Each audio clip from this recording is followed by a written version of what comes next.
There's something powerful about realizing that no one is coming to save you. No one is going to show up with a magic solution. No one is going to hand you the life you dream of. And if you're sitting around waiting for someone to fix your problems, you're wasting precious time. Because the truth is, the only person who can turn your life around is you. Complaining, it's the most pointless investment you'll ever make. It doesn't bring you closer to success, it doesn't change your circumstances, and it certainly doesn't earn you respect. The moment you understand that everything that isn't going right in your life is on you, your choices, your mindset, your actions, that's the moment you regain your power. Because when you own your struggles, you also own the solutions. Most people don't get this. They love to sit and talk about the same problems over and over again, telling the same story of why life is unfair. But no one is going to do it for you. No one owes you anything. The only way forward is to take responsibility for your own life, your energy, your growth. And deep down, you already know what's holding you back. You know exactly what you've been avoiding, exactly what you're afraid to face. So why not do something about it? You don't need permission to change your life. You don't need a special sign from the universe. What you need is to stop making excuses and start taking action. You know the habits you need to break. You know the discipline you need to build. And if you're honest with yourself, you know that if you truly committed, truly went all in, you could create a completely different reality for yourself. Success isn't about luck. It's about skill. And if you're not where you want to be, it's simply because there's a gap between you and the version of yourself who has the life you want. That gap isn't fate. It isn't some cosmic punishment. It's just a skill gap. And skills? They can be learned. But here's the part most people ignore. Before you can change your skills, you have to change your identity. The way you see yourself determines everything. If you keep telling yourself you're not smart enough, not capable enough, not worthy enough, guess what? That's exactly who you'll become. But if you start telling yourself a different story, one where you're a relentless learner, where you work harder than anyone else, where you push through discomfort no matter what, then that's the person you will become. Change doesn't start with motivation. It starts with action, small daily actions that compound over time. It's waking up every day and doing what needs to be done, even when you don't feel like it. It's making choices that align with who you want to be, not who you used to be.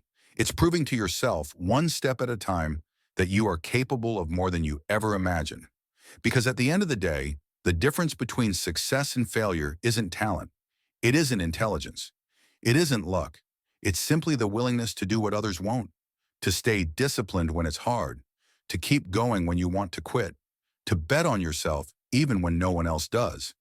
And if you can do that, there's no limit to what you can achieve. I realized that growth wasn't about having all the answers from the start. It was about being willing to learn, to shift my perspective, to embrace the journey with the understanding that where I began didn't define where I could go. The moment I took ownership of that mindset, everything changed. The world wasn't going to hand me better circumstances, better opportunities, or a smoother path. What I had was what I had. The same seasons, the same conditions, the same reality that everyone else had to work with.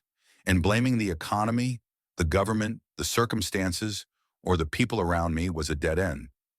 If I exhausted my energy blaming everything around me, what was left? Nothing. The only thing I could truly work on, the only thing that was in my power to change, was me.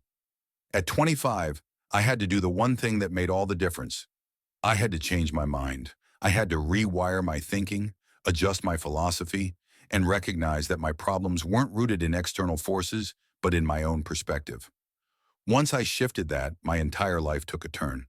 My finances, my relationships, my ambitions, it all started transforming the moment I stopped making excuses and started taking responsibility.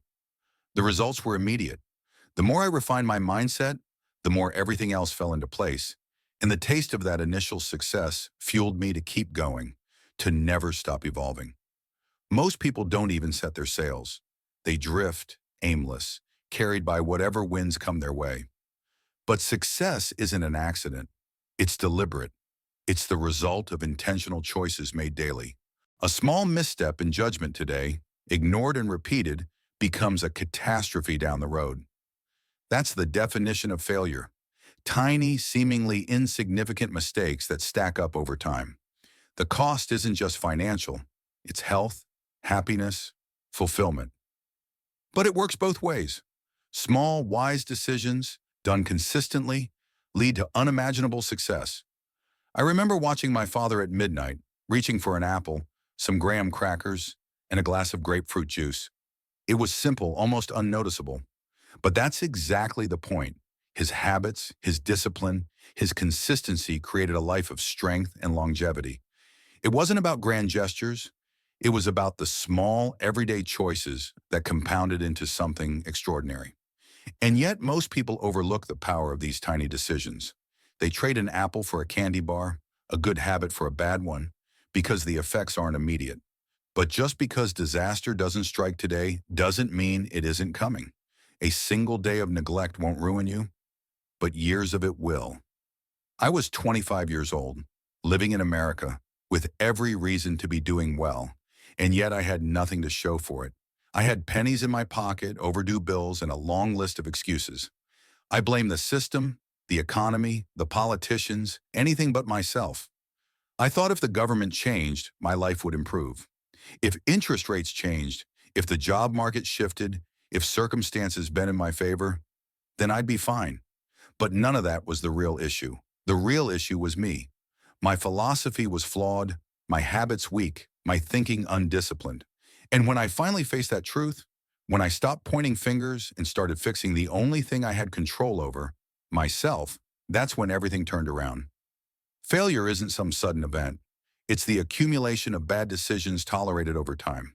Success, on the other hand, is just as predictable. The difference is in the daily choices. And the best part? At any moment, you can choose differently. You don't have to wait. You don't have to hope for a better season or a better government or a better break. The power is already in your hands. The question is, what will you do with it?